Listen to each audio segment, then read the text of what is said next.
when we took office, I think the paradigm for many years under both parties had been the reference had always been Oslo. Since '94, that was the way the State Department assessed the relationship between Israel and the Palestinians by reference to Oslo.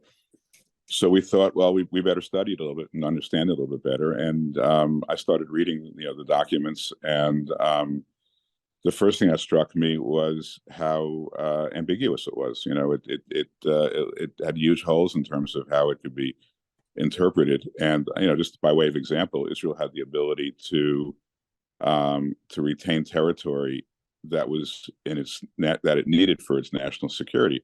Well, everybody in Israel thought that, just for example, the Jordan Valley was essential to its national security. So from the way the Israelis interpreted Oslo was we're going to keep the Jordan Valley. The way the Palestinians interpreted it was you don't get any of the Jordan Valley. So we're starting off with a document that people may have shaken hands over in a lovely ceremony, but no one had totally different views as to what its import was.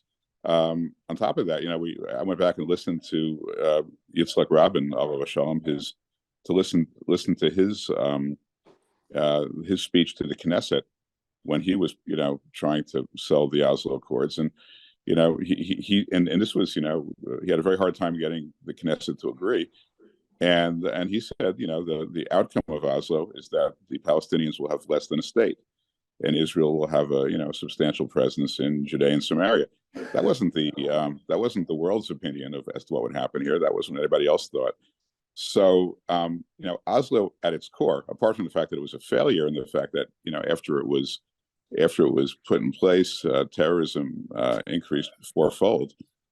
Oslo just meant different things to different people, and very different things to two sides. And we came to the conclusion that it was kind of it was just something that was done for show. It was a bunch of handshakes and ceremonies that had no particular real meaning to it, and yet we're still living with much of it today. So we just thought Oslo was was largely a dead letter. I mean, there were remnants of Oslo that people were observing, and I guess it made sense to keep those alive until you come up with something better. But Oslo as a solution struck us as just being a fantasy, and so we discarded it pretty quickly. Ambassador, you moved from the Oslo-centric vision of past administrations to a completely new regional vision that ended up becoming packaged and presented as the Abraham Accords that included President Trump's peace to prosperity vision that he was one of the senior members of that team had designed and acted as architect. How does the peace to prosperity vision that began at Manama in Bahrain in I think it was a 2018 workshop differ from Oslo, and what perhaps did the Palestinian Authority leadership miss out on by boycotting that vision? Well, it was astounding to us that the Palestinians would boycott a conference in which some of the biggest sovereign wealth funds in the world, some of the biggest investors in the world, were getting together for the sole purpose of coming up with a means of financing, better infrastructure, healthcare, education within territories that were being in which Palestinians lived. So we're new to this. We would think that if you are getting together to try to solve a problem with billions of dollars, the people who will benefit from that will at least show up. But they didn't, and it's part of the. It struck us it was all part of the same problem, that somehow the world has, including America, has permitted expectations to rise with regard to the end state of the Israeli-Palestinian conflict, which is so unrealistic that inevitably it's going to end badly. It's going to end with a lot of frustration on the part of both sides, and so look, the goal of that conference. The goal of the larger efforts was to take a step back from the real difficult political issues, from the territorial issues, and find ways to create better facts on the ground. And the Palestinians just weren't interested.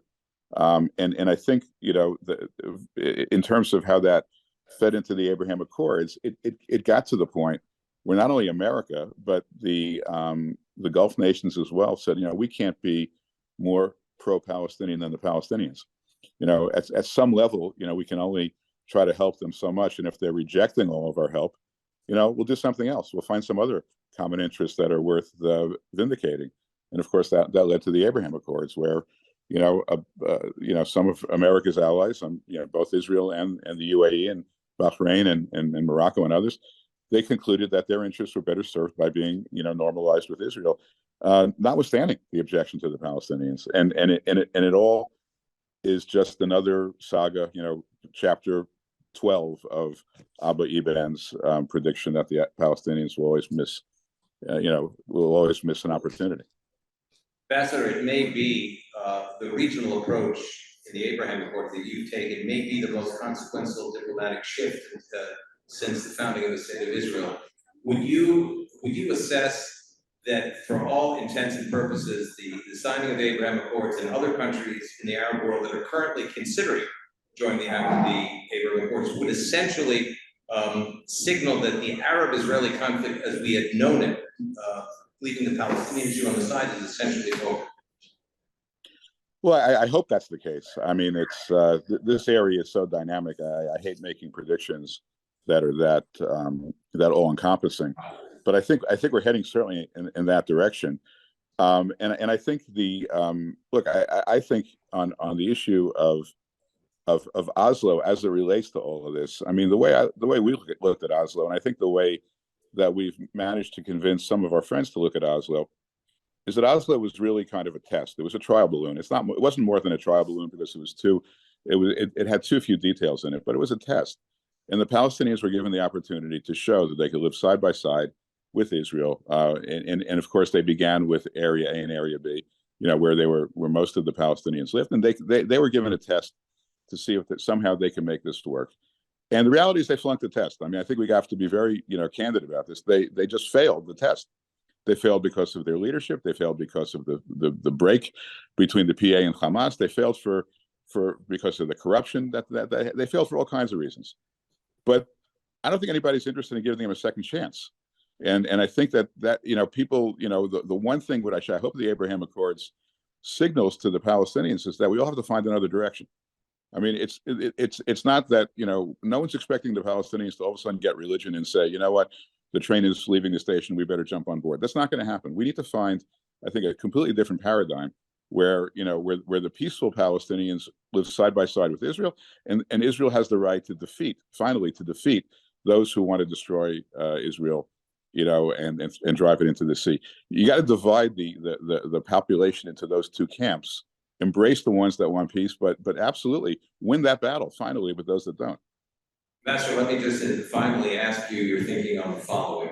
As we speak, for the last month, there have been discussions between the Saudis, the United States government, and to an extent, conversations with Israel about a new paradigm, as you called it before, looking for a new paradigm.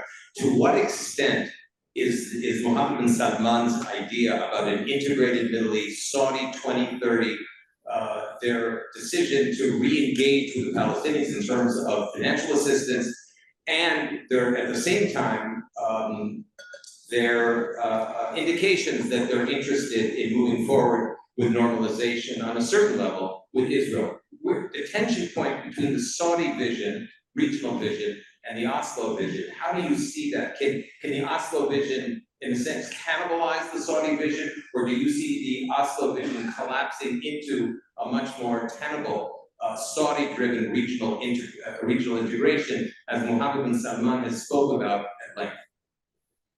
Well, I think the Oslo vision has to collapse in favor of a different vision, and I hope it's the Saudi vision. I hope that's where we're heading. The vision needs to be forward-looking. It needs to be focused on regional integration, on technology, on infrastructure, on education.